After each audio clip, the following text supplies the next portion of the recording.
أعوذ بالله من الشيطان الرجيم بسم الله الرحمن الرحیم۔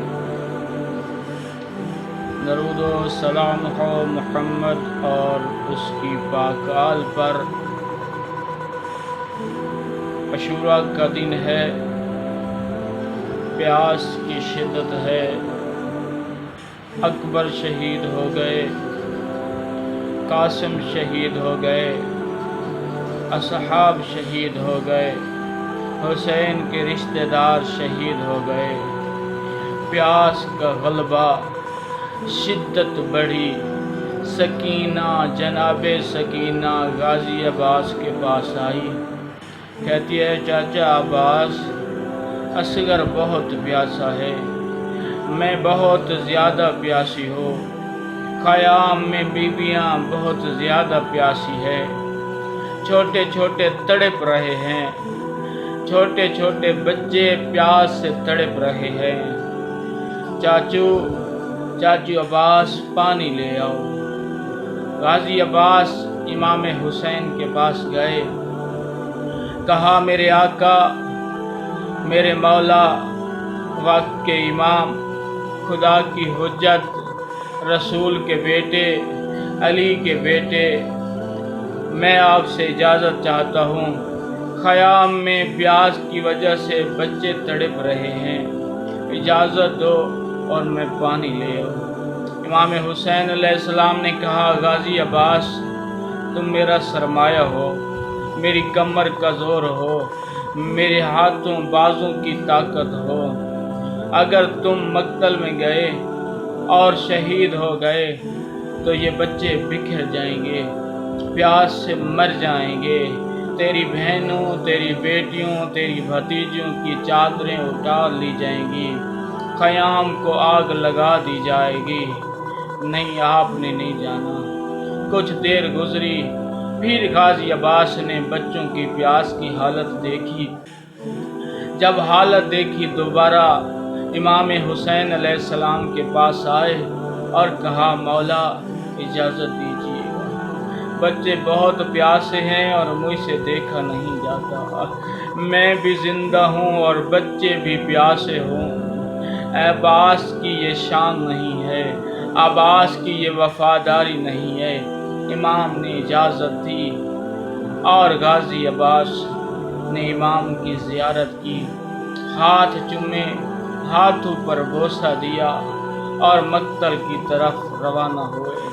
مقتل میں کہہ گئے اے ابن سعد، آپ نے امام حسین علیہ السلام کے اصحاب مارے، اولاد کو مارا، رشتہ داروں کو مار دیا ہے، خیام میں بچے بہت زیادہ پیاسے ہیں، پانی دے دو، بچوں کو پلا دیں۔ عمر سعد نے کہا اور شمر ملعون نے کہا اگر پوری کائنات پانی بن جائے، اس پانی پر حکومت ہماری ہو تو ہم ایک قطرہ بھی پانی کا نہیں دیں گے۔ اور غازی عباس علیہ السلام گھوڑے پر سوار تھے اور فرات کی جانب بڑھے۔ عمر بن حجاج زبیدی 4000 لشکر لے کر فرات کے کنارے پر پہرا دے رہا تھا۔ جب غازی عباس آئے، غازی عباس کی ہیبت دیکھی، شجاعت دیکھی، بہادری دیکھی، تلوار کی چمک دیکھی تو کافی سارے سپاہی بھاگ گئے، کوئی ڈر سے مر گئے، کوئی غازی عباس کی تلوار کے تیغ کے نیچے واصل جہنم ہوئے۔ غازی عباس دریائے فرات پر پہنچے، اپنے ہاتھوں سے پانی اٹھایا، پینے کا ارادہ کیا۔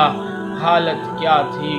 عباس کو خیام یاد آ گئے، عباس کو خیام میں پیاسے بچے یاد آ گئے، عباس کو علی اصغر کی پیاس یاد آ گئی، عباس کو خیام میں جناب سکینہ کی پیاس یاد آئی، اور سوچا اگر میں پانی پی لوں تو امام حسین کو، رسول پاک کو، اپنے نانا کو کیا جواب دوں گا کہ میں نے پانی پی لیا تھا اور بچے پیاسے رہ گئے تھے۔ پانی کو زمین پر پھینکا، مشک پانی کی بھری، مشک پانی کی بھر کے آ رہے تھے۔ سپاہی گھاٹ میں کھڑے ہوئے تھے، کسی نے تیر مارا، کسی نے نیزہ مارا، کسی نے چوکا تلوار کا وار کیا، غازی عباس کا بازو قلم ہوا، کسی نے دوسرا وار کیا، دوسرا بازو قلم ہوا۔ حالت کیا تھی؟ ایک ملعون نے مشک میں پانی تیر مارا، پانی لڑھ گیا، پانی گر گیا۔ عباس غریب نے آس مکائی، گھوڑے پر سوار تیروں کی بارش، ایک ملعون نے آگ کے گرز مارا۔ اس وقت غازی کا سر پھٹ گیا، بازو پہلے قلم ہو چکے تھے، جسم پہ تیر بہت زیادہ برس چکے تھے۔ غازی عباس زمین پر گرے اور آواز بلند کی، یا ابا عبداللہ، یا حسین، میں زمین پر آ گیا ہوں، یا امام حسین، میں زمین پر آ گیا ہوں۔